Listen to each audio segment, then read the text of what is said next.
प्रभात, मैं खुशबू शर्मा, आपकी हिंदी की शिक्षिका। और आज मैं आप लोगों को व्यंजन संधि के विषय में बता रही हूँ। ध्यानपूर्वक सुनेंगे और समझने की कोशिश करेंगे। तो सबसे पहले हम बात करते हैं व्यंजन संधि की परिभाषा की। तो देखिए, स्वर वर्ण के साथ व्यंजन वर्ण, यानी कि स्वर के साथ यदि व्यंजन वर्ण आता है अथवा व्यंजन वर्ण के साथ स्वर वर्ण, यानी कि व्यंजन के साथ स्वर, पहले तो स्वर के साथ यदि व्यंजन आता है या व्यंजन के साथ स्वर आता है अथवा व्यंजन वर्ण के साथ व्यंजन वर्ण, यानी कि फिर व्यंजन के साथ व्यंजन का यदि मेल होता है तो उससे उत्पन्न जो विकार होता है उसे हम क्या कहते हैं? व्यंजन संधि कहते हैं। तो आइए इसको और अच्छे से जानने के लिए हम एक एग्जाम्पल देख लेते हैं, यानी कि उदाहरण। सबसे पहले हम यहाँ पे लिखते हैं सत जमा जन। इसको जानने के लिए हम पुनः एक बार दोहराएंगे परिभाषा को। किसी स्वर वर्ण के साथ व्यंजन वर्ण अथवा व्यंजन वर्ण के साथ स्वर वर्ण अथवा व्यंजन वर्ण के साथ व्यंजन वर्ण के मेल से जो विकार उत्पन्न होता है उसे हम व्यंजन संधि कहते हैं। उदाहरण के तौर पे मैंने आपको 2 शब्द दिए हैं। यहाँ यदि हम देखें तो व्यंजन के मेल के साथ व्यंजन का मेल हो रहा है, ये और ये दोनों व्यंजन हैं। अब कैसे?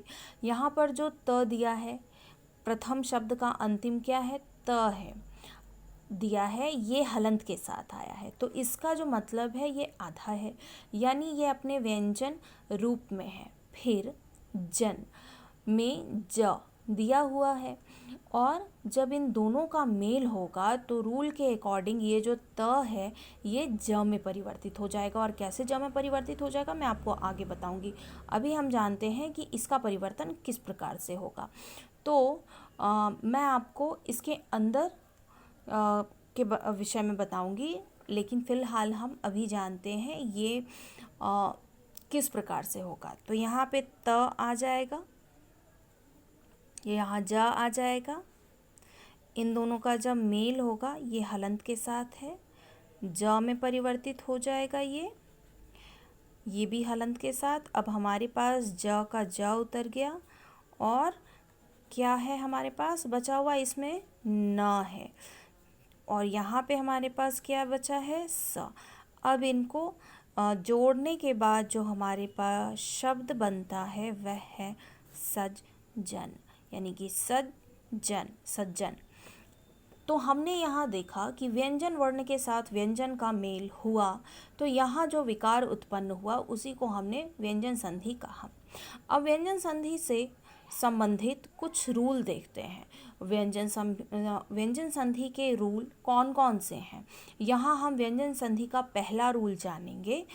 पहला रूल कहता है, हमारा जो पहला रूल है, वर्ग के पहले वर्ग का तीसरे वर्ग में परिवर्तन। क च ट प त प स्वर तीसरा चौथा अंतस्थ।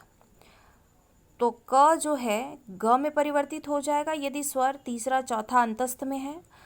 जो च है वह ज में, ट ड त द प ब। अब किस प्रकार से यह बन रहा है तो इसको जानने के लिए हम कुछ और देखेंगे। यह देखिए, मैंने आपको जो हमने वर्ण विचार पढ़ा था उसमें मैंने इसको आपको बताया था। यह क वर्ग हो गया, च वर्ग, ट वर्ग, त वर्ग, प वर्ग। इस प्रकार से हमने इनको खंड के हिसाब से विभाजित कर दिया, पहला, दूसरा, तीसरा, चौथा और पांचवा। तो ये ऊपर से नीचे की तरफ आता है। अब यहाँ यदि हम देखें तो ये जो है क से ड तक ये एक परिवार है, च ये दूसरा परिवार, ट तीसरा, त चौथा और यह है पांचवा परिवार है। तो इसको हमको देखना है कि यह किस प्रकार से परिवर्तित होता है अपने शब्दों में। तो क वर्ण पहला कहलाता है, ख दूसरा, ग तीसरा, घ चौथा और ड पांचवा है। मैंने आपको वर्ण विचार में समझाया है, जो कि मैं पहले ही बता चुकी हूँ कि ये जो क से ड है, ये पहला वर्ग कहलाता है। उसके बाद च वर्ग, ट वर्ग, त वर्ग और प वर्ग। उसके बाद जो ऊपर के ये स्पर्श, इसको हम क्या कहते हैं? स्पर्श व्यंजन कहते हैं। इनको हम वर्ण में क्या करते हैं? काउंट करते हैं ऊपर से नीचे की तरफ। अब यहाँ यह रूल कह रहा है कि यदि किसी पहले वर्ण का मेल किसी स्वर से हो, यदि किसी पहले स्वर का मेल किसी भी स्वर से हो, है ना, यदि किसी पहले स्वर का मेल किसी भी स्वर से हो, तीसरे चौथे, अभी मैंने दिखाया था आपको, किसी चौथे वर्ण से या अंतस्थ व्यंजन से हो, तो अंतस्थ में क्या, यर लव हो, अगर इनसे होता है तो ये जो आपका पहला वर्ण है, यह पहला जो वर्ण है यह किस में परिवर्तित हो जाएगा? अपने तीसरे वर्ण में। तो यदि यहाँ पे क है और यहाँ पे यदि किसी स्वर के साथ इसका क्या होता है? मेल होता है, तो ये अपने तीसरे वर्ण में परिवर्तित हो जाएगा। यानी कि क है तो वह ग बन जाएगा, च है ज बन जाएगा। इस प्रकार से परिवर्तन हो जाएगा। उम्मीद है इतना समझ आ गया है। यदि इनका आपस में मेल होगा तो ये अपने अपने वर्ग के तीसरे वर्ण में बदल जाएंगे। जैसा कि किस में बदल जाएंगे? क ग में, अभी जिस तरीके से मैं बताई, च ज में, मैं इसीलिए पुनः दोहरा रही हूँ। ट किस में परिवर्तित हो जाएगा? द में, और प ब में परिवर्तित हो जाएगा। उसके बाद धन लगा करके हम जो बचेगा वह वैसा का वैसा ही हम नीचे उतार देंगे। यह हमारा पहला रूल है। किसी वर्ण का मेल किसी स्वर तीसरे, चौथे या अंतस्थ वर्ण से होता है तो वो पहला वर्ण अपने ही परिवार के तीसरे वर्ण में बदल जाता है। एक बार पुनः दोहरा रही हूँ, किसी वर्ण का मेल किसी स्वर तीसरे, चौथे और क्या है, अंतस्थ वर्ण से होता है तो वो पहला वर्ण अपने ही परिवार के तीसरे वर्ण में बदल जाता है। इसके लिए हम एक एग्जाम्पल देखेंगे। तो सबसे पहले हमने यहाँ पे लिया, क्या लिया? एक जो हमारा शब्द है दिक और जो दूसरा है विजय। अब यहाँ पे हम देखेंगे ये और ये, जो प्रथम का अंतिम और द्वितीय का प्रथम है, यह दोनों व्यंजन है। हम पहले शब्द के अंतिम अक्षर को देखते हैं और यहाँ पर क लिखा है, यानी व्यंजन। अब दूसरे शब्द का प्रथम वर्ण देखेंगे तो व है, तो ये है अंतस्थ व्यंजन।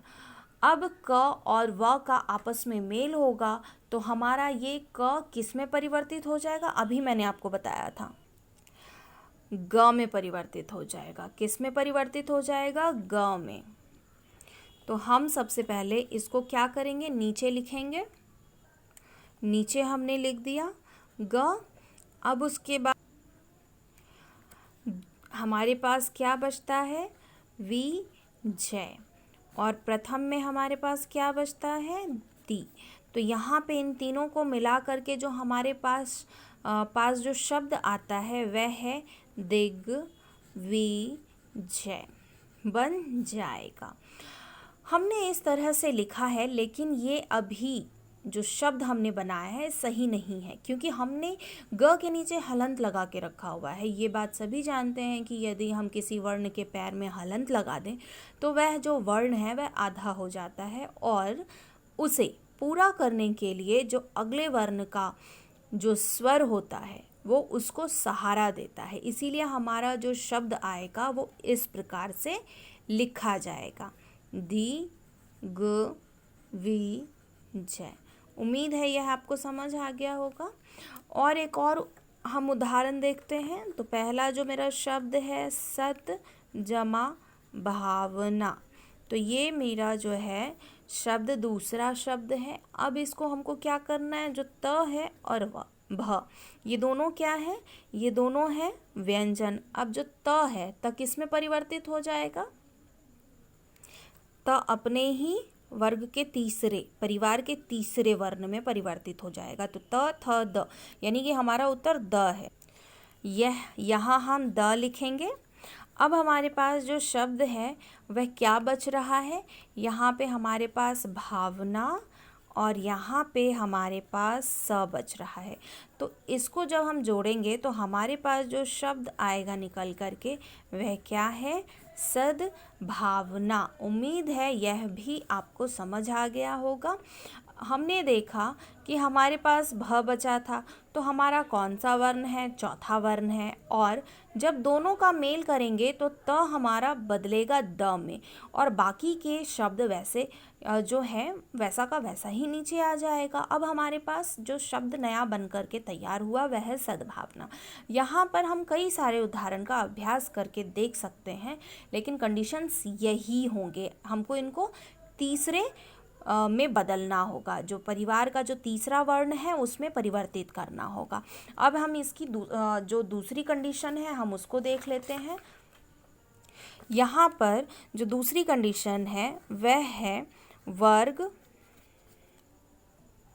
यहाँ पे हम देखेंगे वर्ग के पहले वर्ण का पांचवें वर्ण में परिवर्तन। वर्ग के पहले वर्ण का पांचवें वर्ण में परिवर्तन, यानी वर्ग के पहले वर्ण का पांचवें वर्ण में परिवर्तन, यानी कि अब हम जो शब्द लेंगे वह शब्द यदि त है तो वह अपने वर्ग के पांचवें में परिवर्तित हो जाएगा। तो सबसे पहले हम यहाँ पे देखेंगे ये जो वर्ण का पांचवा वर्ण है उसे पंचमाक्षर कहते हैं। हम जो इसको है ना, इसको हम कहेंगे पंचमाक्षर, अक्षर कहेंगे इसको हम।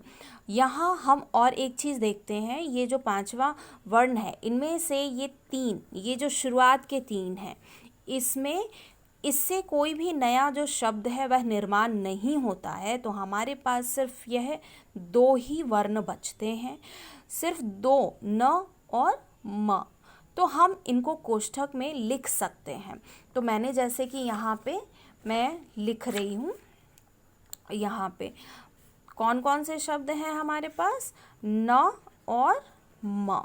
हलंत लग के लगेगा, तो यह दो जो है हमारे पास शब्द बचते हैं।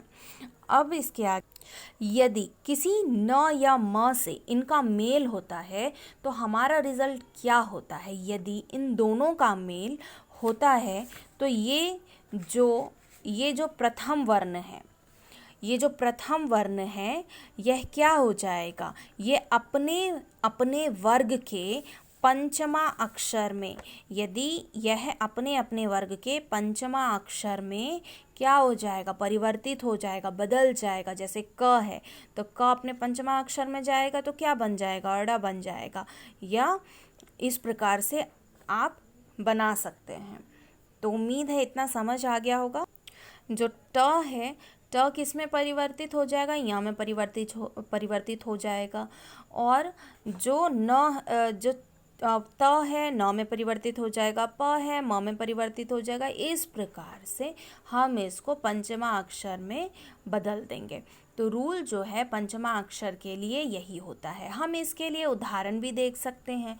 तो सबसे पहले हम जो शब्द लेते हैं, पहला है वाक जमा मैं। अब प्रथम वर्ण के अंतिम में दिया है क और द्वितीय वर्ण के प्रथम में म दिया है। अब क अपने ही वर्ग के पंचमा अक्षर में परिवर्तित हो जाएगा तो क्या बन जाएगा? यह देखिए, यह बन जाएगा ड। अब यहाँ पे हमारे पास जो शब्द बचते हैं, इतने और शब्दों को जोड़कर, इस शब्द को और जो बचे हुए शब्द हैं उनको जोड़ करके हमारे पास जो नया शब्द बन करके आता है वह शब्द है यह है।